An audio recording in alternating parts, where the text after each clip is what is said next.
Well, good morning, ladies and gentlemen, and I'm delighted this morning to have Guy Novik, who is the CEO and founder of one of Britain's better-known tour operators, particularly to the travel trade, is USAirtours. Good morning, Guy. Good morning. How are you doing? I'm doing pretty well, and at last seeing the light at the end of the tunnel getting bigger, and as we come out of what has been a horrible 2 years for the whole industry, things are starting to move in the right direction. Good. Well, we were talking about your 40th anniversary, the fact that you're coming out of this horrendous nightmare of 2 years, which the entire travel industry has coming out of, and hopefully coming out very healthily. But obviously along the way we've lost some agents and maybe a few operators, and indeed an airline or two.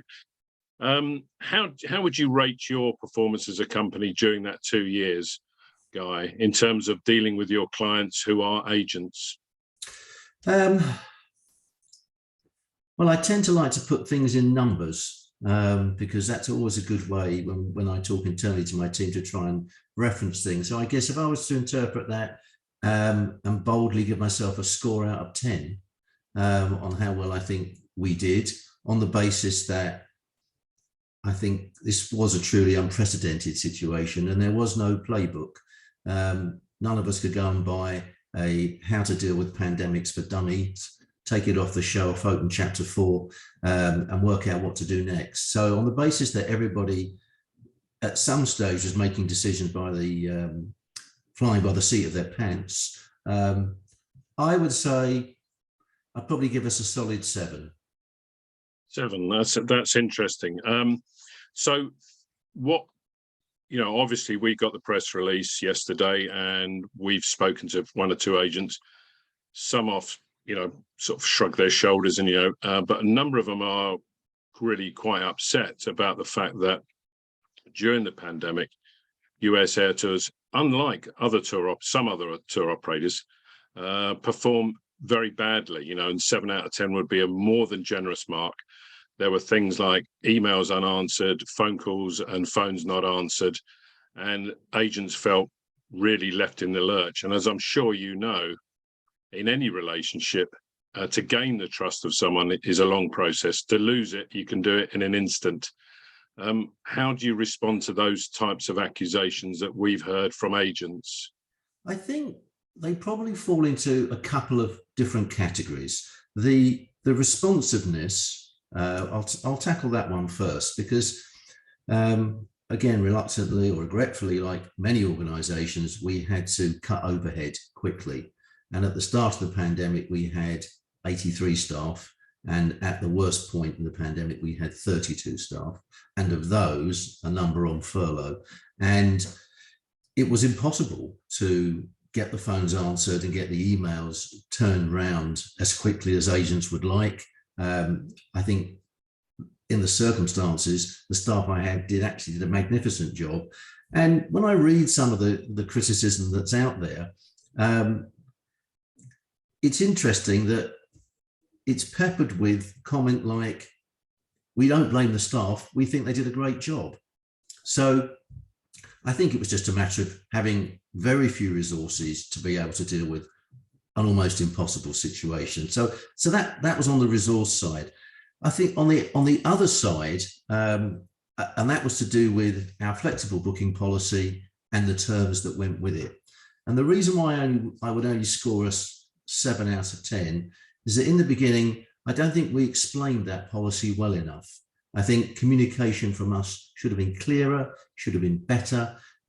We should have found some way of validating that what we were communicating, what we thought we were communicating, was being understood. We did get that right, and I think we got clarity as the procedure went forward. But there was certainly a period of time where I think we thought one thing and the agents thought another. And that's what that is a recipe for falling out. And even though my view about the past is that the past is gone, there's nothing you can do about it. But what you can take from it is, well, what did you learn from it? And if you're in that situation again, how would you do things differently? So I think we would have been better on our communication, clearer, quicker. Do you think you will have inevitably lost clients now, that people that will say, right, we had such a bad experience US Air Tours with the response with credit notes and Christ knows what else, we're never going to deal with them again? In some cases, yes. I'm sure that we will find ourselves in that situation. And, you know, we don't want to lose any agents. But I guess what I won't feel too bad about is having to make tough decisions with insufficient information, and really sort of business critical, can we keep the doors open type decisions every 2 or 3 days. And that wasn't unique to USAirtours. I don't need to get out a micro violin and play a tune for USAirtours. It was the situation that every business owner found themselves in over 2 years. And with my key market shut for 20 months, we were having to make some very tough decisions, and some of them were unpopular.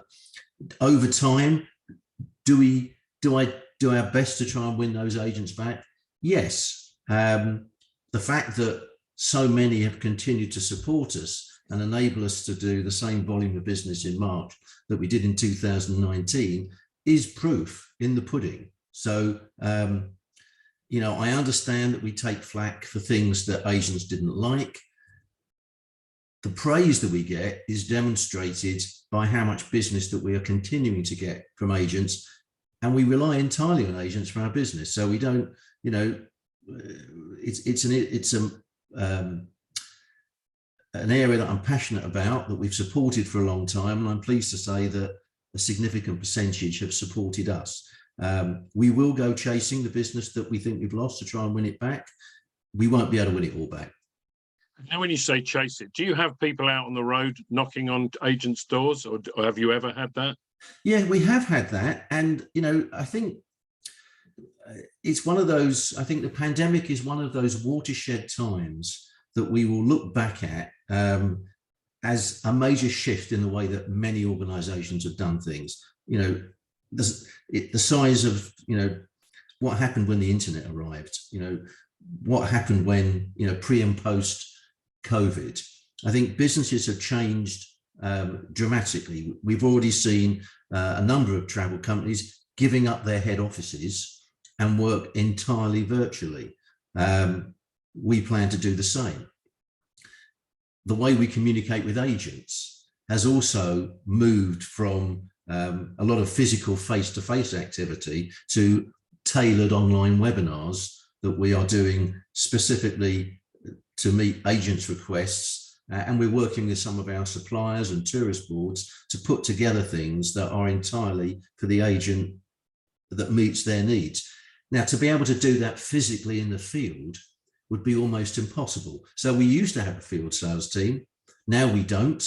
We have in-house resource that's connected with social media, outbound emailing, outbound calling, and we are moving to the point where we'd expect to have this kind of communication 95% of the time, and occasionally we'll get together with an event.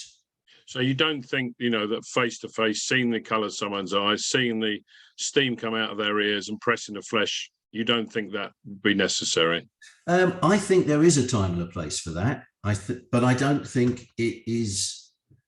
No, I don't think it's just efficient to try and do that across the board. So if we had a situation where a meeting, perhaps between me and an owner of a business, to go through some stuff, thrash out some issues, that may well be best had face-to-face or over a coffee, having a chat, and seeing whether we can resolve things. And will you take the initiative for that?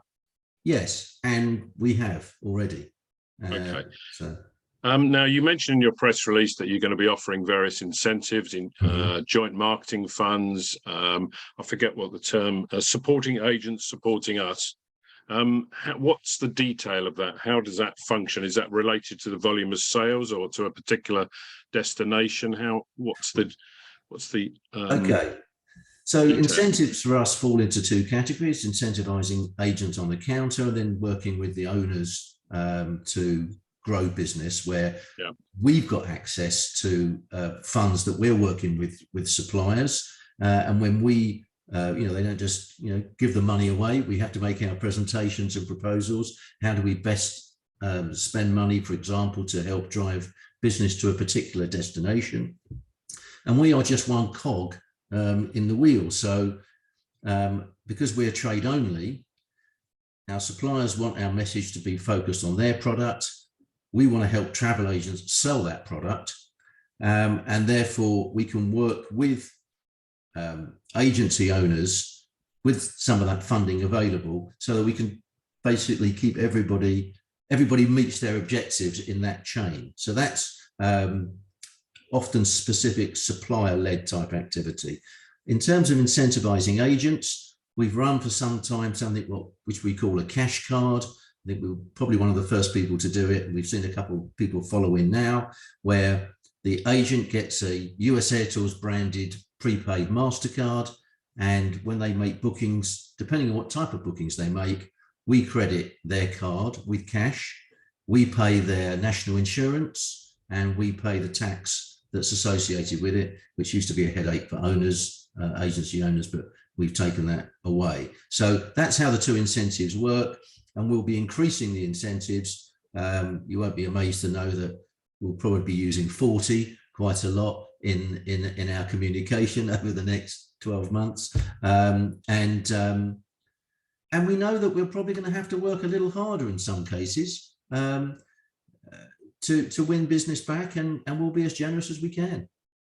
Well, you've mentioned the 40. Obviously, you've been doing something right to go on for 40 years. You've seen a lot of change, not only just pandemic, but all sorts of, if one hurdle goes away in the travel industry, another one will almost certainly pop up again. But in terms of technology, in terms of the nature of the business you do, in terms of the volume of the business you do, you've obviously done something right. What do you think, we've been talking about the negatives and the things that you haven't done right during the pandemic. What do you think the things are that you have done right? Because throughout the comments we've received, your staff always get exemplary marks out of 10, not 7, but 8 or 9 or 10 out of 10.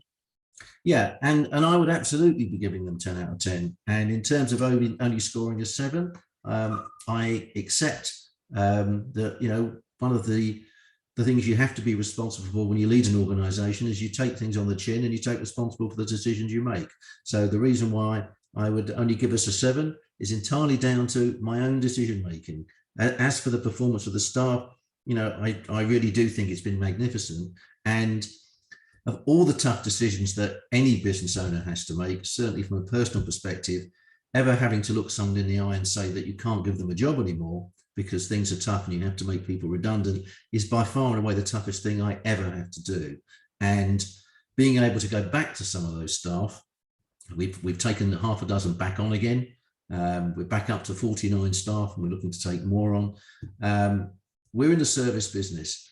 The only reason why USAirtours is still open today is because of the performance of that team. So in terms of what we do right, I think we recruit great people. I think we pay them well. I think we train them well. I think we probably do a far better job, by the sound of things, communicating internally and keeping them on board. The old adage that the people are your asset, they are absolutely my asset. Good. Well, Guy, I wish you the very best of luck in regaining the trust you've lost with those agents who basically don't trust you anymore. I wish you the best of luck, and maybe we can have another chat in 6 months' time and see how you're getting on. That's great. Thanks for your time. Thanks, Guy.